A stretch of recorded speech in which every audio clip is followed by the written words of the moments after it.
From cherries and contaminated water to bullets and last words about soup, here's how every U.S. president died, and what they said before they went.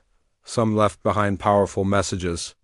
Others, but in 1799, doctors performed bloodletting, removing 80 ounces of his blood, about 6 Red Bulls worth. Instead of helping, it made things worse. As he struggled to breathe, he told his doctor, "I die hard, but I'm not afraid to go." His final words? "'Tis well." Well, they just talked about their lunch.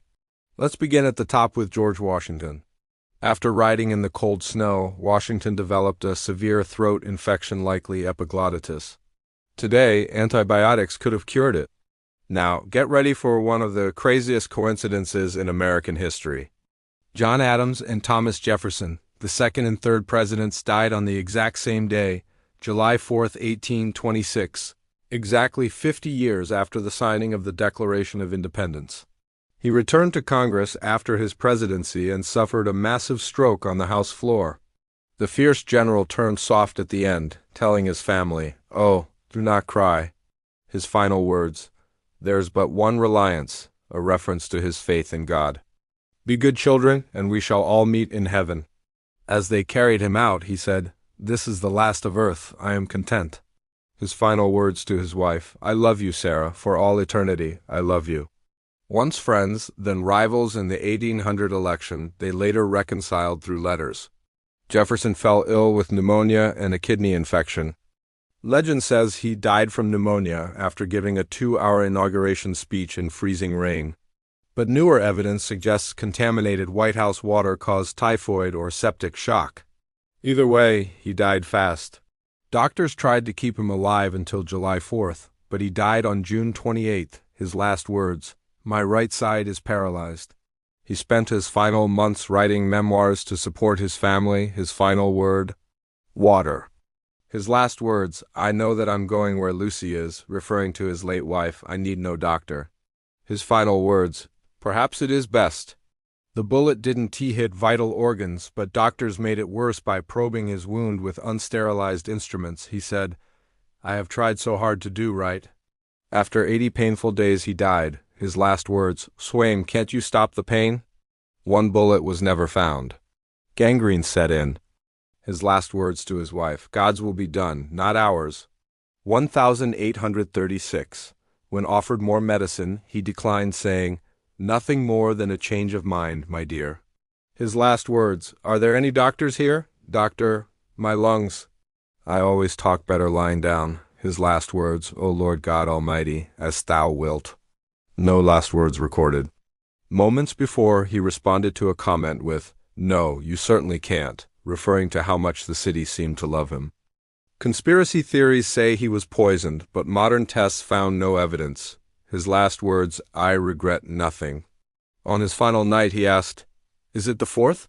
He later died in his sleep at 60. His last words, "Put out the light, James."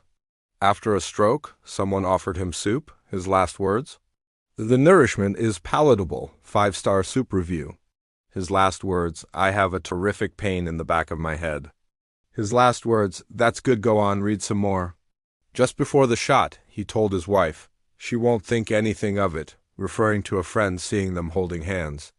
No last words are known. His last words, "Good morning, Robert."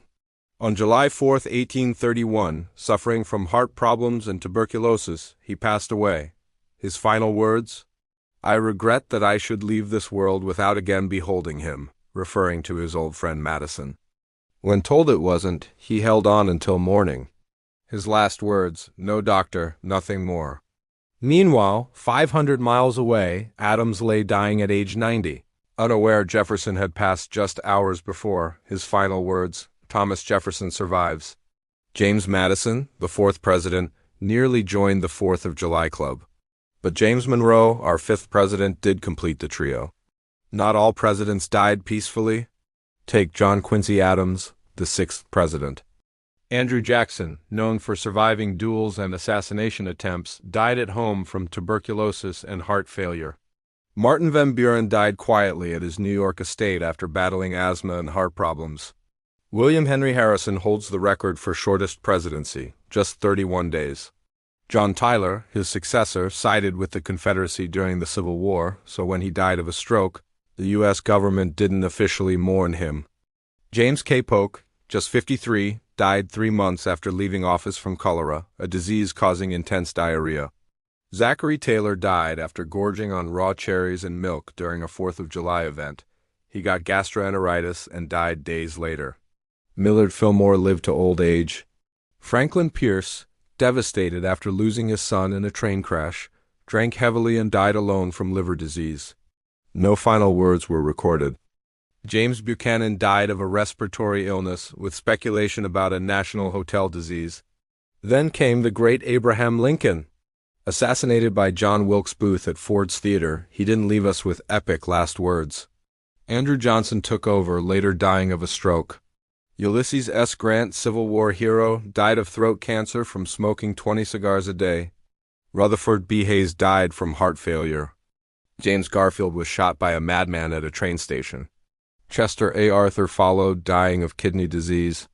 Some say his final words were, "Life is not worth living." Grover Cleveland, the only president to serve non-consecutive terms, died from a heart attack. Benjamin Harrison died of pneumonia. William McKinley was assassinated in Buffalo, shot twice.